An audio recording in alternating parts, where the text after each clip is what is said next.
what's up YouTube, Dan the Fix-It Man. Got another quick video here for you. I'm going to show you how to change your cabin air filter on a 2017 Acura MDX. This will be the same process for the 2014 through 2020. All we need to do is just come over here to the passenger side and open the glove box. Take out anything that's in the glove box. So we have just this little access door. It's quite simple. You just push down on these little plastic tabs and that comes off. You just take that off and move it out of the way. This little tray right here slides out and this holds your cabin air filter, and it's got two little plastic tabs here as well on either side. Just push in on those and the whole thing will slide out. And there it is. This filter looks pretty clean, so I'm just going to put it back in. I'm not going to bother changing this, but I just want to make a note here. It says airflow down. So on the replacement filter, make sure that you do put it in with the arrow pointing down. On this filter housing, you can see that there's little clips that the filter slides into. See right here? It's almost like a little catch that catches either side of the filter here. Again, you can see it's printed with airflow down. This is a Honda OEM filter with the part numbers there.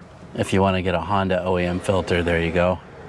But again, since this one's pretty clean, it looks like it had been recently changed, we're just going to drop this right back in. Make sure that your airflow points down, and as you put it in, make sure that the pleat at the end catches that little piece of plastic there. And it's pretty easy to do. It almost just falls right into place.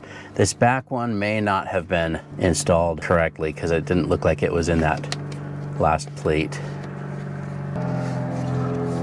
And you can see why they do that. That just prevents air from sneaking around the filter. Then all we have to do is slide it right back in. Now you can get an aftermarket air filter. These are the ones I had bought, anticipating changing this. This one does have the activated carbon.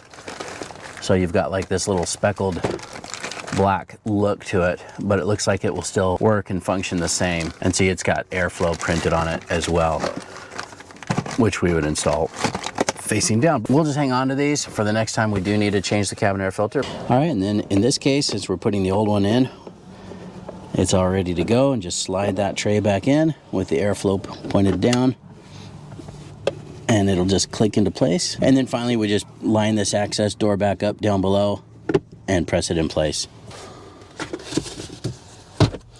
And you're done. Hope you liked the video. Please give it a thumbs up and subscribe if you don't mind. That does help me out. I'll get a link in the description to the OEM Honda filter along with the aftermarket filters that I was going to use. Thanks so much for watching and good luck.